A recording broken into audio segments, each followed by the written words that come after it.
বাংলাদেশের জাতীয় সংসদ নির্বাচনকে সামনে রেখে বিএনপির ঘোষিত কিংবা সম্ভাব্য প্রার্থীদের নিজ নিজ এলাকায় সক্রিয় দেখা গেলেও দলটির সামনে কার্যত তিনটি বিষয় এখন চ্যালেঞ্জ হয়ে দাঁড়িয়েছে। বেগম খালেদা জিয়ার অনুপস্থিতিতে বাংলাদেশ জাতীয়তাবাদী দল বিএনপি যে ঐতিহাসিক সন্ধিক্ষণ পার করছে, খালেদাবিহীন বাংলাদেশে এবং খালেদাবিহীন বিএনপিতে এই মুহূর্তে কি রসায়ন হচ্ছে এবং আগামীতে কি ধরনের সমস্যা তৈরি হতে পারে, আমার ক্ষুদ্র বুদ্ধি অনুযায়ী সেই কথাগুলো বলার চেষ্টা করব। আপনারা সবাই জানেন যে এই মুহূর্তে বাংলাদেশে বিএনপির কোনো বিকল্প নেই।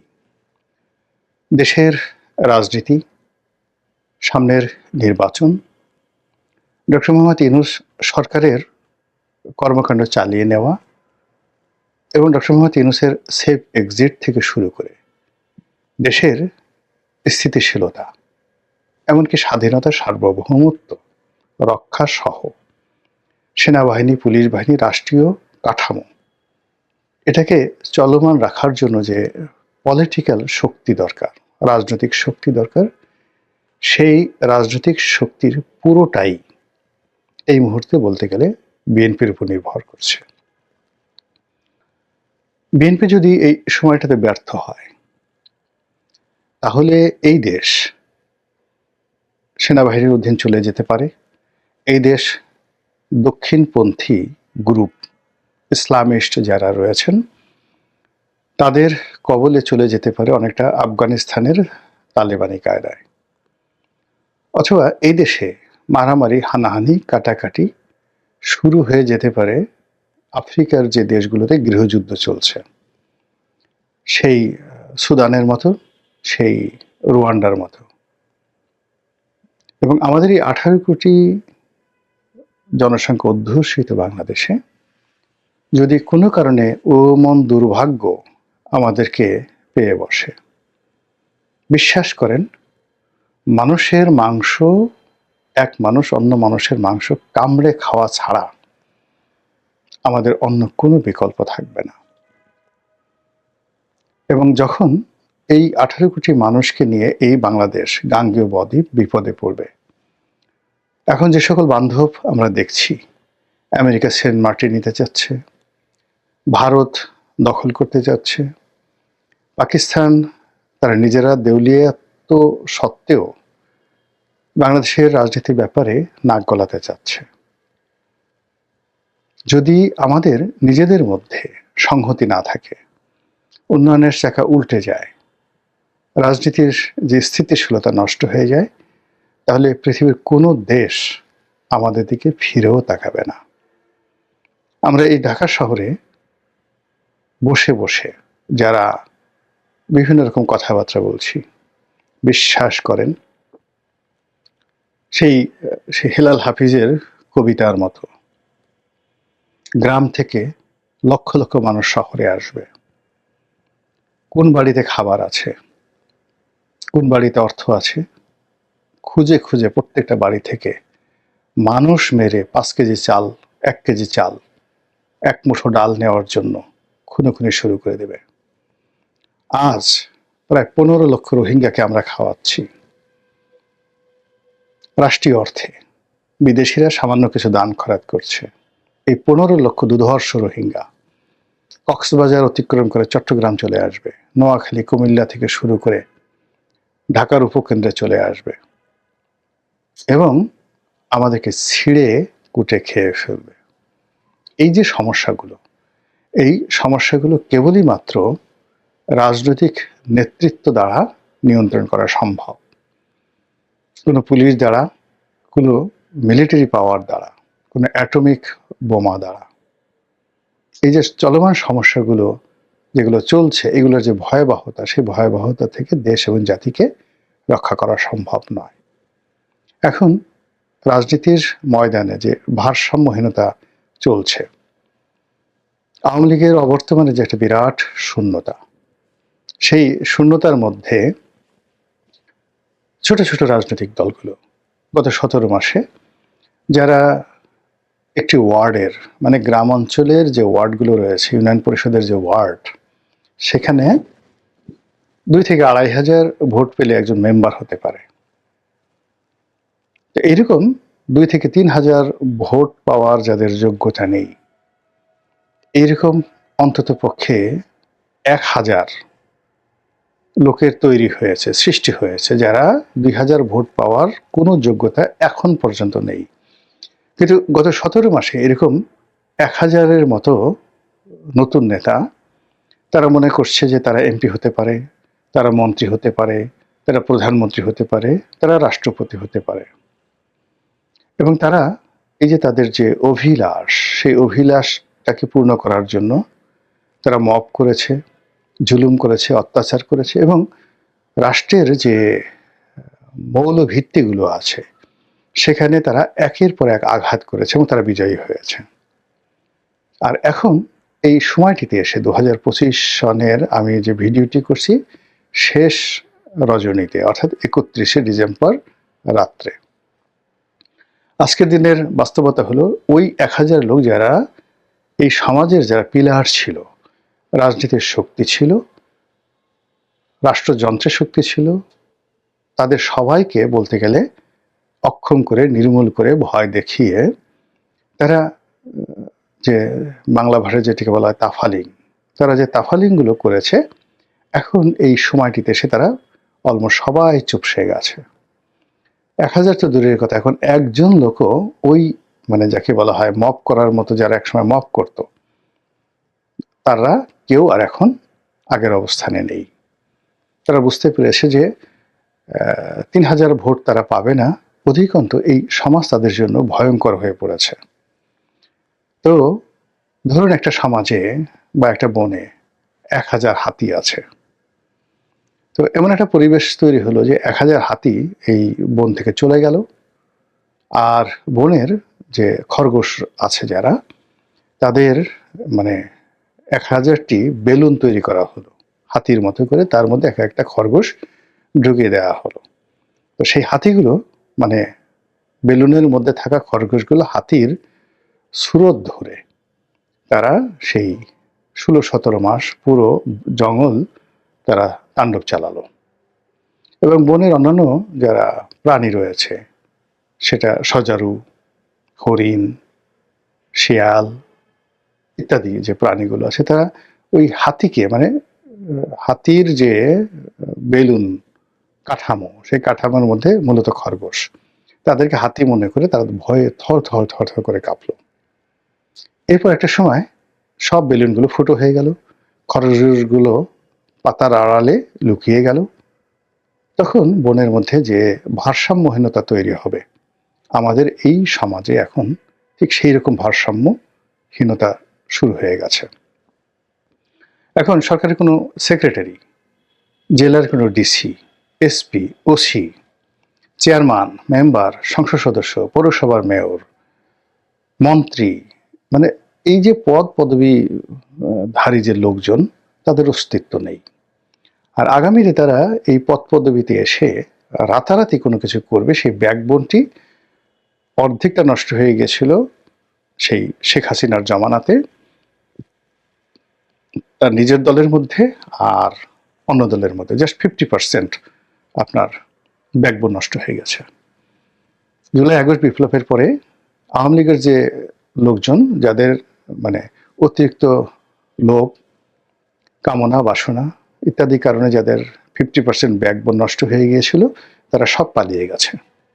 আর আওয়ামী বিরোধী শক্তিদের যে 50% ব্যাকবোন ছিল আওয়ামী লীগ জমানাতে, তাও এই গত 17 মাসের মবের কারণে মানে ওই যে মানে হাতিরূপী খরগোশদের যে দাপটে দেখা গেল যাদের আরো 30% সেই মানে ব্যাকবোনের যে শক্তি, সেই শক্তি নষ্ট হয়ে গেছে। এটা কিভাবে? দুটো উদাহরণ দিলে বুঝতে পারবেন। আপনি সেই মুক্তিযোদ্ধা ফজলুর রহমান, ওনার সেই 17 মাস আগের একটা ভিডিও দেখেন, চেহারা দেখেন, কথাবার্তা শুনেন, আর এখন ওনার বক্তব্য শুনেন। আপনি বুঝতে পারবেন যে আওয়ামী লীগ জমানাতে যদি তার 50% ব্যাকবোন থেকে থাকে, এখন তার আসলে 25% ব্যাকবোন আছে কিনা। তিনি ভয় পাচ্ছেন, দ্বিধা, সংকোচ, মানে কেমন যেন হয়ে গেছেন। আপনি যান রুহুল কবির রিজভীর দিকে, আপনি যান মির্জা ফখরুল সাহেবের দিকে, তারপরে অন্যান্য যে সকল বিএনপির যারা নেতৃবৃন্দ রয়েছেন মির্জা আব্বাসের দিকে তাকান, দেখবেন যে আওয়ামী লীগ জমানাতে তাদের যে কণ্ঠস্বর ছিল, কথাবার্তা ছিল, দাপট ছিল, সেটা এখন আর নেই এই 17 মাসের অবস্থার কারণে। তো এরকম ধরুন আপনার এখন যে ব্যাকবোন আছে, ব্যাকবোন তো বুঝেন মেরুদণ্ড, সেই মেরুদণ্ড ঘাড়ের সাথে, এই মেরুদণ্ড দিয়ে ফুল মানে আপনার যখন শক্তি থাকে, আপনি 1 মন বোঝা মাথায় করে নিতে পারেন। বোঝার চেষ্টা করুন। যদি আপনার ব্যাকবোনটি 30% থাকে, তাহলে আপনি 1 মন যদি হয় 40 কেজি, 40 কেজির 30% আপনি মাথায় নিতে পারবেন, তাই নয় কি? আচ্ছা, এখন যারা রাজনীতিবিদ রয়েছেন, দেশের যে বোঝা, সেই বোঝার তাদের অংশে যেটি আছে, সেই অংশের 30% তারা নিতে পারবেন মাথায়। বাকি 70% তা যত দামি হোক, যা কিছু হোক, তাদেরকে রাস্তায় ফেলে দিয়ে যেতে হবে, কারণ ওটা মাথায় নিলে মরে যাবে। আর আওয়ামী লীগের যে লায়াবিলিটিসগুলো রয়েছে, সেখানে যে তাদের যে লায়াবিলিটিস, তাদের যে চাহিদা, সেটার দায় দায়িত্ব কিন্তু এই যে অনলি 30% যারা মেরুদণ্ডের অধিকারী, তাদেরকে এই দায় দায়িত্ব নিতে হচ্ছে। তাহলে বোঝার চেষ্টা করুন, বিএনপির যারা নেতৃবৃন্দ রয়েছেন, টপ টু লো, সবারই শক্তি, সামর্থ্য, ক্ষমতা যা থাকার কথা, সেই শক্তি সামর্থ্য এখন তাদের যা থাকার কথা তার 30% আছে। তো এই 30% শক্তি সামর্থ্য দিয়ে তাদেরকে, মানে অন্যান্য সময় যদি আওয়ামী লীগ থাকতো বা অন্যান্য রাজনৈতিক দলের একটা স্বাভাবিক অবস্থা থাকতো, তাহলে তারা যে দায় দায়িত্বগুলো মাথায় বা বোঝা মাথায়গুলো নিতেন, তার চাইতে অন্তত 4-5 গুণ বোঝা তাদেরকে নিতে হচ্ছে। ফলে কি হলো, আইদার তারা মরবে, অথবা এই দেশের যে সমস্যাগুলো আছে, সম্পদগুলো আছে, যা কিছু আছে, সব রাস্তায় পড়ে থাকবে। অর্থাৎ কিয়ামতের ময়দানের মতো অবস্থা হয়ে যাবে। মানুষ এই দুনিয়াতে কিছু টাকা পয়সার জন্য কত কিছু করে, তো কিয়ামতের ময়দানে সমস্ত পৃথিবীর লুকায়িত ধনসম্পদ, হীরা, মণি, মুক্তা, জহরত, যেগুলো আকাশে, বাতাসে, পানিতে, মাটিতে মিশ্রিত অবস্থায়, লুকায়িত অবস্থায় আছে, আল্লাহ সেদিন সব উন্মুক্ত করে দেবে। কিন্তু সেদিন সেগুলো বহন করার মতো, রাখার মতো প্রয়োজনও থাকবে না, আর সম্ভব হবে না। এখন বাংলাদেশে ধরুন যে বেকার সমস্যা আছে, যে সেন্ট্রাল রিজার্ভের সমস্যা আছে, বৈদেশিক ঋণ আছে, টাকার অভাব আছে, বেকার সমস্যা আছে, এরকম 1000টা সমস্যা। তো সেই সমস্যাগুলো সমাধান করার জন্য যে পরিবেশ এবং পরিস্থিতি দরকার, সেই পরিবেশ পরিস্থিতি, সেই ম্যান পাওয়ার, দক্ষতা, অভিজ্ঞতা নেই। এমনকি এখন যারা সরকার চালাচ্ছে ডক্টর মোহাম্মদ ইউনূসের নেতৃত্বে, তাদের টিল নাও, এখন পর্যন্ত তাদের ব্যক্তিগত জীবনে যে সফলতা আছে, জ্ঞান, বুদ্ধি, প্রজ্ঞা যা কিছু আছে, এর 10 ভাগের 1 ভাগ, মানে শক্তি, সামর্থ্য, জ্ঞান, গরিমা, বুদ্ধি, প্রজ্ঞা, আপনি বলেন তো বিএনপি এবং জামাতের কোন লোকটার আছে? আপনি একজন সিএস আবরারের কথা চিন্তা করেন, একজন ফজল কবিরের কথা চিন্তা করেন, ডক্টর মোহাম্মদ ইউনূসের কথা চিন্তা করেন। আপনার কি ডক্টর মোহাম্মদ ইউনূসের চাইতে তারেক রহমান সাহেব বা ডক্টর শফিকুর রহমান সাহেব খুব বেশি যোগ্যতা পাবো আপনার কাছে মনে হয় যে তারা পারবেন? কেন পারবেন বলেন তো? অথবা এখন যারা আছেন, সেটা আসিফ নজরুল হোক, রেজওয়ানা হোক, তারপর চুল সাদা আর এক ভদ্রলোক আছেন, সেই আদিলুর রহমান আছেন, খলিলুর রহমান আছেন, মানে এদের সবার তো ব্যক্তিগত জীবনে শিক্ষা, দীক্ষা, অর্থনৈতিক ভিত্তি, ব্যবসা বাণিজ্য বিএনপি, আওয়ামী লীগ, জামাতের যে কোনো নেতার চেয়ে বেশি, কিন্তু তারা পাচ্ছেন না কেন? ওই একই সমস্যা, তাদের ভার বহন করার ক্ষমতা আছে 10%, আর সমস্যা হলো 100%। তারা পারছেন না, অনলি 10% সমস্যার সমাধান করতে পারছেন। বিএনপির ক্ষেত্রে এটা আরো বেশি হয়ে যাবে। তো কাজে বিএনপি ক্ষমতায় এলো, রাষ্ট্র পরিচালনা করলো, এতে কি সমস্যার সমাধান হবে? হবে না।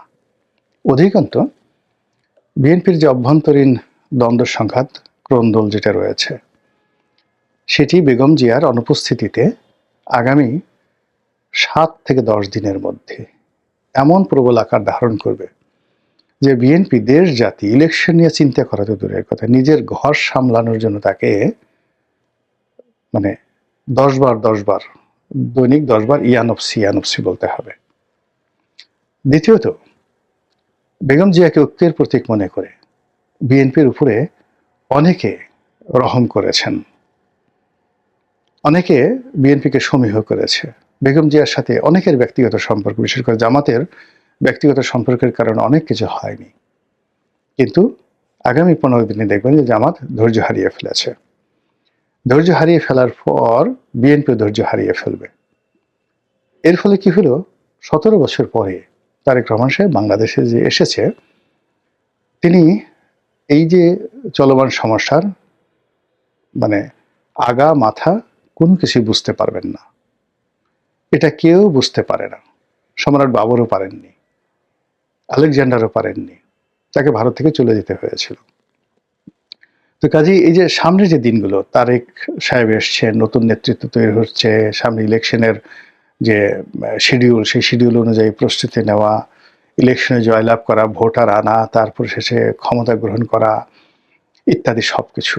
এর মধ্যে ভারতের হেজিমনি, পাকিস্তানের ইন্টারফেয়ারেন্স, আমেরিকার যাকে বলা হয় এখানে নানা কূটনৈতিক তৎপরতা, পশ্চিমাদের চাপ, ডক্টর মোহাম্মদ ইউনূসের সরকারের সমস্যা, আওয়ামী লীগের বিভিন্ন ফোড়ন কাটা চক্রান্ত, সব মিলিয়ে আপনার কাছে কি মনে হচ্ছে খালেদা জিয়াবিহীন যে বাংলাদেশ বা বিএনপি, এটা কি বর্তমান বিএনপি যারা নেতৃত্ব রয়েছেন তাদের জন্য খুবই সুখকর হবে নাকি কঠিন হবে?